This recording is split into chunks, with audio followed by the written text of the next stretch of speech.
भारतीय नौसेना के लिए ये दिन अहम है। नौसेना में पहला स्वदेशी विमान वाहक पोत INS विक्रांत शामिल हुआ है। प्रधानमंत्री नरेंद्र मोदी ने एक कार्यक्रम में इसे देश को समर्पित कर दिया। कोचीन शिपयार्ड पर तैयार किए गए इस विमान वाहक पोत के निर्माण में 20,000 करोड़ रुपए की लागत आई है।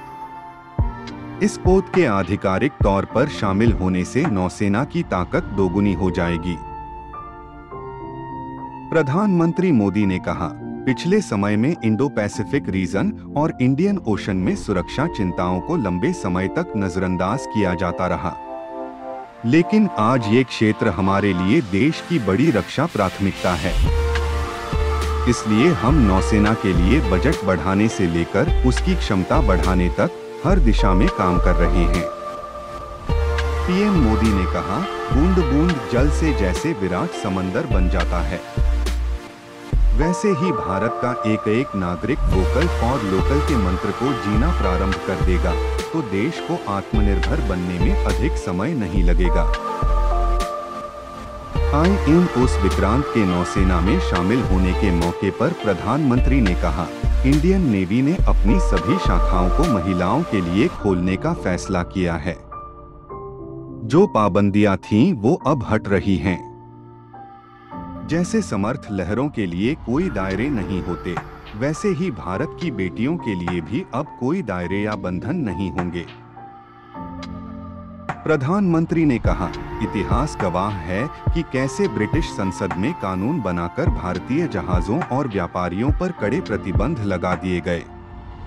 उन्होंने भारत के समुद्री सामर्थ्य की कमर तोड़ने का फैसला लिया, लेकिन छत्रपति वीर शिवाजी महाराज ने समुद्री सामर्थ्य के दम पर ऐसी नौसेना का निर्माण किया जो दुश्मनों की नींद उड़ाकर रखती थी।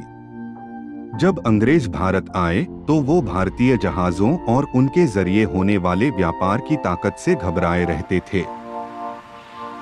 पीएम मोदी ने कहा, अब तक भारतीय नौसेना के ध्वज पर गुलामी की पहचान बनी हुई थी, लेकिन अब से छत्रपति शिवाजी से प्रेरित नौसेना का नया ध्वज समंदर और आसमान में लहराएगा।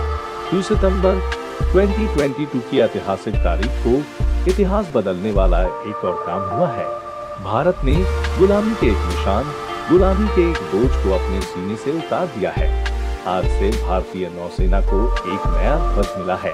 विक्रांत जब हमारे समुद्री क्षेत्र की सुरक्षा के लिए उतरेगा तो उस पर नौसेना की अनेक महिला सैनिक भी तैनात रहेंगी। प्रधानमंत्री नरेंद्र मोदी ने कहा, विक्रांत विशाल है, विराट है, विहंगम है, विक्रांत विशिष्ट है, विक्रांत विशेष भी है। ये 21वीं सदी के भारत के परिश्रम, प्रतिभा, प्रभाव और प्रतिबद्धता का प्रमाण है। उन्होंने कहा, विक्रांत आत्मनिर्भर होते भारत का अद्वितीय प्रतिबिंब है।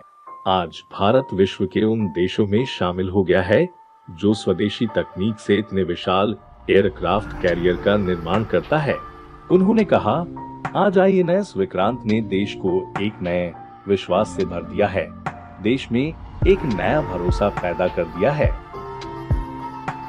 INS विक्रांत को देश को समर्पित करते हुए प्रधानमंत्री नरेंद्र मोदी ने कहा, विक्रांत केवल एक युद्धपोत नहीं है, यह 21वीं सदी के भारत के परिश्रम, प्रतिभा, प्रभाव और प्रतिबद्धता का प्रमाण है। उन्होंने कहा, आजादी के आंदोलन में हमारे स्वतंत्रता सेनानियों ने जिस सक्षम, समर्थ और शक्तिशाली भारत का सपना देखा था, उसकी जीती जागती तस्वीर विक्रांत है। उन्होंने कहा, अगर समंदर और चुनौतियां अनंत है तो भारत का उत्तर है विक्रांत। आजादी के अमृत महोत्सव का तुलनीय योगदान है विक्रांत।